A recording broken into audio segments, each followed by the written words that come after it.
Chapitre 2. Des signes. Quelques jours plus tard, installée devant l'ordinateur, Jeanne étudiait ses mails. Elle recevait quotidiennement des nouvelles de la planète qu'elle classait, renvoyait parfois à ses proches, suivant le degré d'importance qu'elle jaugeait.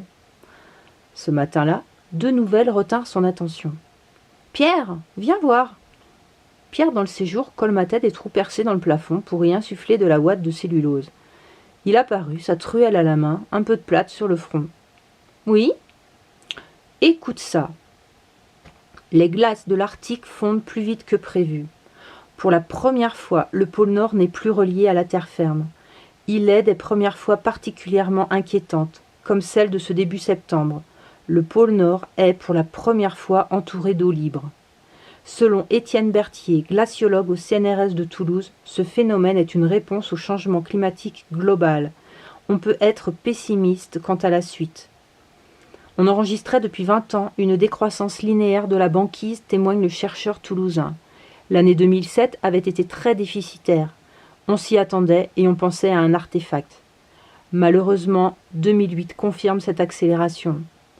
Ceci noircit le tableau pour l'avenir. Certains experts annoncent la disparition complète de la banquise aux alentours de 2020, au lieu de 2050 initialement prévu par le GIEC. La fonte de la banquise du pôle Nord intervient dans l'amplification du réchauffement climatique par une plus grande absorption du rayonnement solaire. Pour Étienne Berthier, la disparition des glaces au pôle Nord doit être prise comme un signal d'alarme. On considère le pôle Nord comme le canari dans les mines de charbon. Sous-entendu, le dernier avertissement avant l'explosion. Sous-entendu, il est peut-être déjà trop tard, lut Jeanne d'une voix éteinte. « Tu en as entendu parler à la radio ?»« Non, encore une fois, non !» s'énerva Pierre. « On est en train de parler de survie humaine et ce genre d'infos passe en dernier, si encore elle passe, juste avant les sports. C'est considéré à peine plus intéressant que l'identité du gagnant de l'euro-million. Tiens, d'ailleurs, je parie que si on sondait les citoyens, une victoire de la France en Coupe d'Europe serait jugée plus importante que la fonte de la banquise.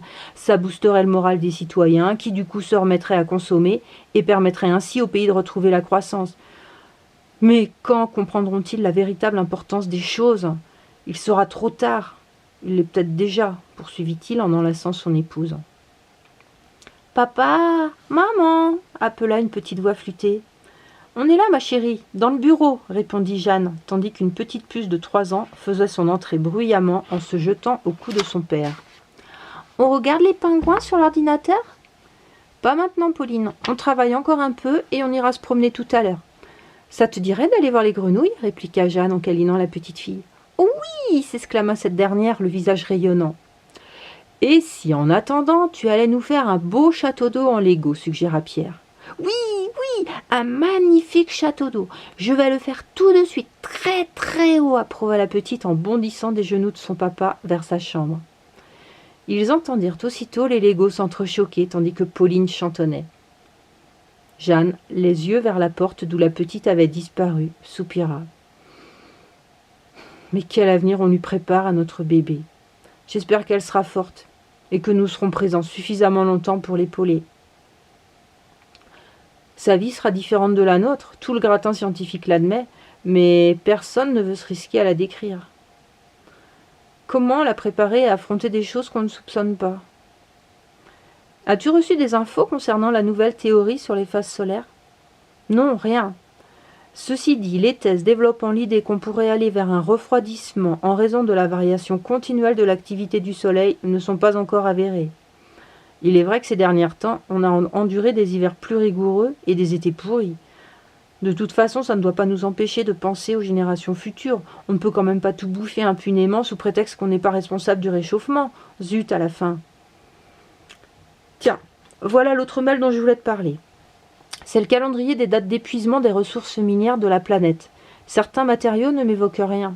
En tout cas, pour le pétrole, il se plante royalement. Nous faire croire qu'il reste 30 ans de réserve, alors qu'en 1970, c'était déjà le cas.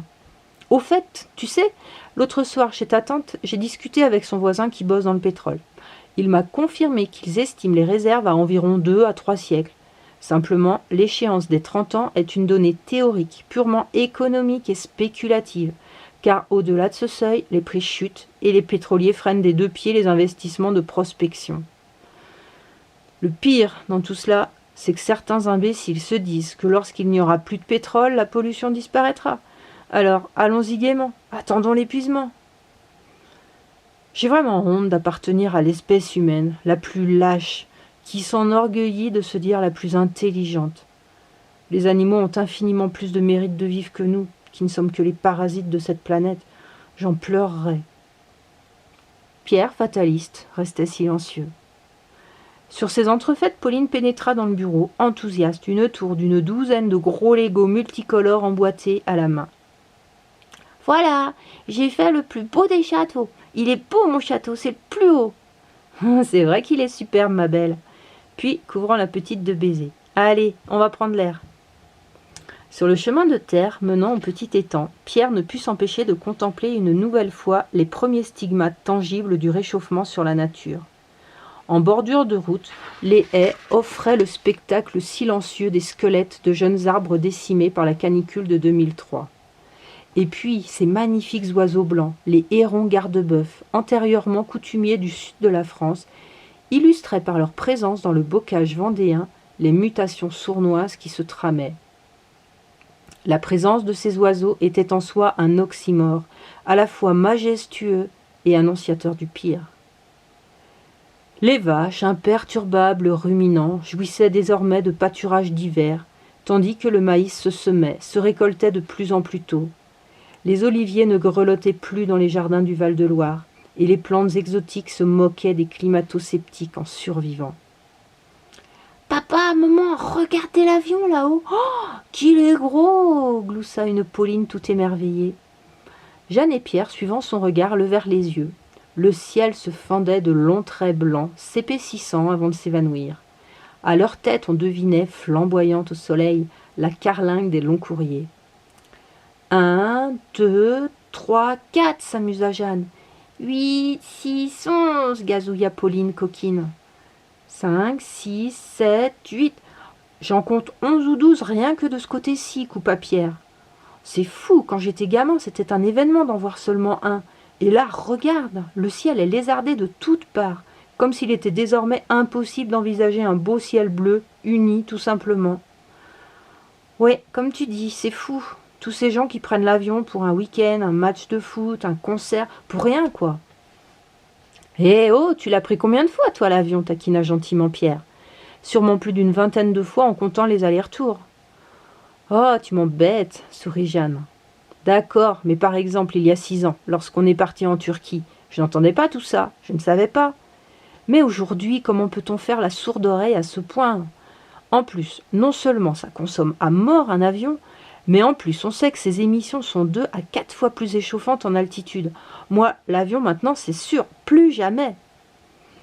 Et si on te propose un entretien avec Al Gore à New York? Eh ben, j'irai en bateau ou en pédalo, tiens. De toute façon, ça ne risque pas d'arriver, alors je suis tranquille. Comment il faisait avant?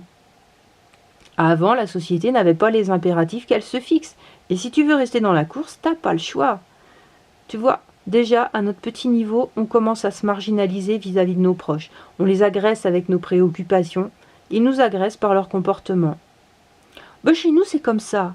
On parle écologie, on surveille nos consommations d'eau et d'énergie, on a des toilettes sèches, si ça dérange, riposta un peu vivement la jeune femme. Ah, c'est clair, ça les gonfle. Et puis regarde, nous aussi on ne fait plus beaucoup d'efforts envers les autres. Tu as remarqué, on ne voit plus si souvent Agathe et Jean, ni Eric et Chantal d'ailleurs. C'est vrai, on les a probablement un peu saoulés et négligés. Mais bon, si les gens veulent se voiler la face, moi je préfère communiquer avec des personnes qui ont les mêmes sensibilités, avec qui je me sens sereine. C'est juste un peu triste pour Pauline. Maintenant, elle voit beaucoup moins Benjamin, Tina et les autres. T'inquiète pas pour elle. Elle a des amis et toute sa vie pour en rencontrer. Ce qui compte, c'est de parvenir à lui donner une alimentation saine, lui transmettre les valeurs de respect, de la nature, de l'autre. Je veux que toute sa vie, elle puisse être fière de ses parents, d'elle-même. Je crois que ma plus grande déception serait qu'un jour elle nous reproche qu'en connaissance de cause, nous n'avons rien fait.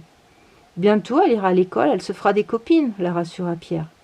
Regarde-la courir avec le chien, sa petite fleur à la main. Allez, viens, embrasse le père de ta fille.